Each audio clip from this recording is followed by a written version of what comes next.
A gente está às vésperas do que pode ser uma ruptura como a gente ainda não viu acontecer no patriarcado.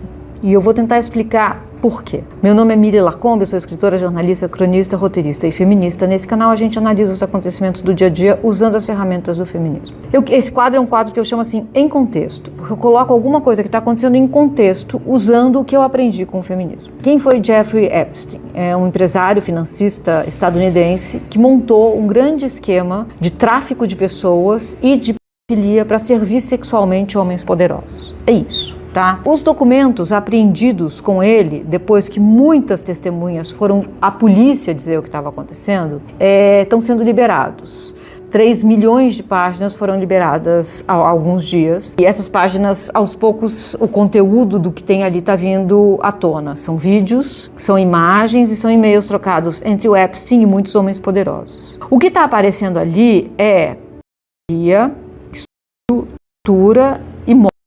O governo americano, o Departamento de Justiça americana, diz que não vai liberar vídeos que envolvam morte, tortura infantil. Então, assim, o que eles não liberaram é muito pior do que o que já foi liberado. E isso dá um contexto do que a gente está vendo. Porque o que foi liberado já contém avisos, troca de e-mails entre o Epstein e muitos homens poderosos, cujo nome está arriscado, gente, pra gente não saber quem é, né? Então, é uma proteção ao que diz assim, adorei o vídeo da tortura. Então esse homem poderoso mandou um e-mail para o Epstein com um vídeo contendo tortura. E aí tem mortes sendo autorizadas, é uma combinação de horror, do último círculo do inferno. O que eu estou ouvindo nas análises é assim, meu Deus, isso é horroroso, meu Deus, como a gente pôde aceitar uma coisa dessas, meu Deus, ainda bem que a gente descobriu.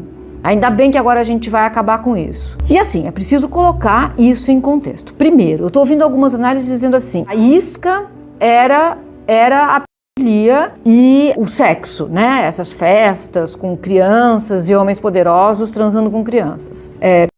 Essa era a isca, porque o fim era uma tentativa de você fazer um controle mundial desses homens poderosos, né? Sim, o nome do Bolsonaro aparece algumas vezes nesses documentos, tá? Envolvendo essa construção de homens poderosos para dominar o mundo. Eu quero argumentar o seguinte, assim, gente, não é a isca. Isso não é a isca. Isso é o fim. Isso é a finalidade. Porque todo mundo sabe que essa é uma sociedade, uma cultura que protege pedófilos. Aquele tio que nunca mais apareceu no Natal, cadê? Não vamos falar disso. Aquele amigo do pai que nunca mais... Não vamos falar disso. Olha, você não vai brincar com a sua amiguinha, minha filha, porque eu não quero mais que você vá lá na casa dela. Não tem motivo, não tem motivo. Então, assim, a pedofilia... Eu não vou nem falar a pedofilia, gente, assim, de corpos infantis, porque tem homens também, tem meninos também, né? O abuso de corpos infantis para o gozo de uma certa elite masculina é a regra. Isso é a regra. Não é assim, descobrimos aqui o caso Epstein e agora pronto, tudo está a salvo. Não, isso vai continuar acontecendo nos nossos núcleos.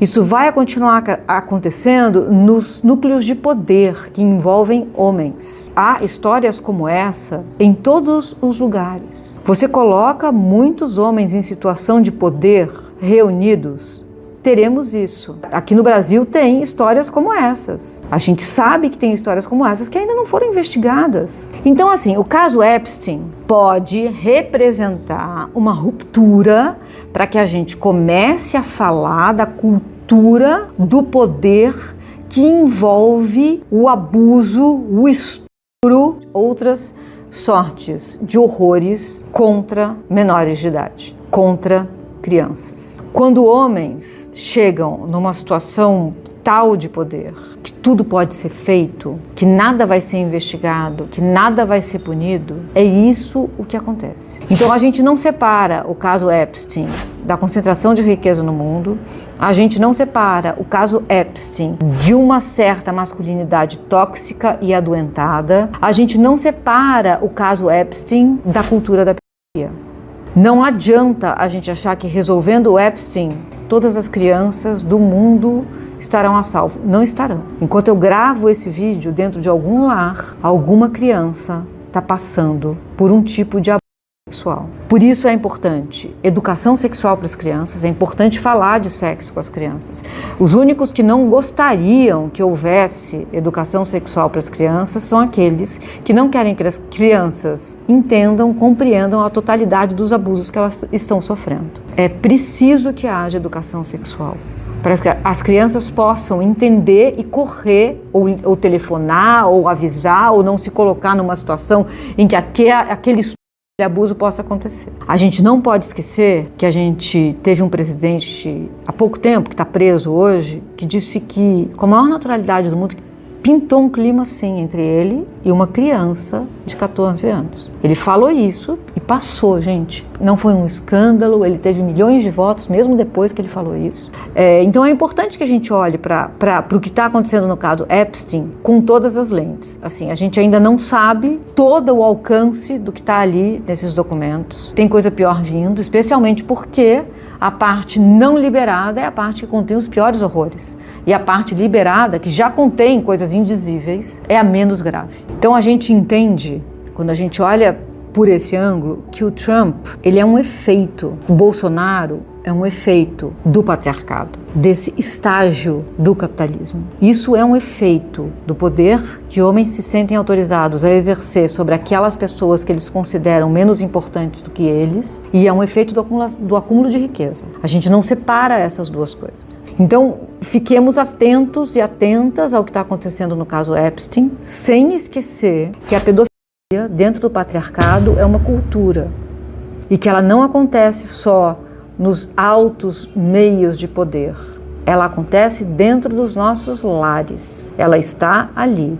O lugar menos seguro para uma mulher e para uma criança estar, segundo estatísticas, segundo pesquisas, é dentro das suas casas. Uma outra camada que precisa ser dita é fazer o recorte de raça. Ensinam pra gente que o homem a ser temido é o homem negro, né? Todos os homens envolvidos nesses esquemas são brancos. Estou falando desses esquemas porque a gente tem casos no Brasil também, gente, assim, que estão para ser investigados. Estamos esperando. São brancos. E os e-mails mostram que os homens poderosos, cujos nomes o Departamento de Justiça dos Estados Unidos está censurando para que a gente não saiba quem são, os homens não queriam meninas de pele escura. Então, o racismo, ele está entranhado com esse horror todo. Ele é só mais uma camada desse horror, né?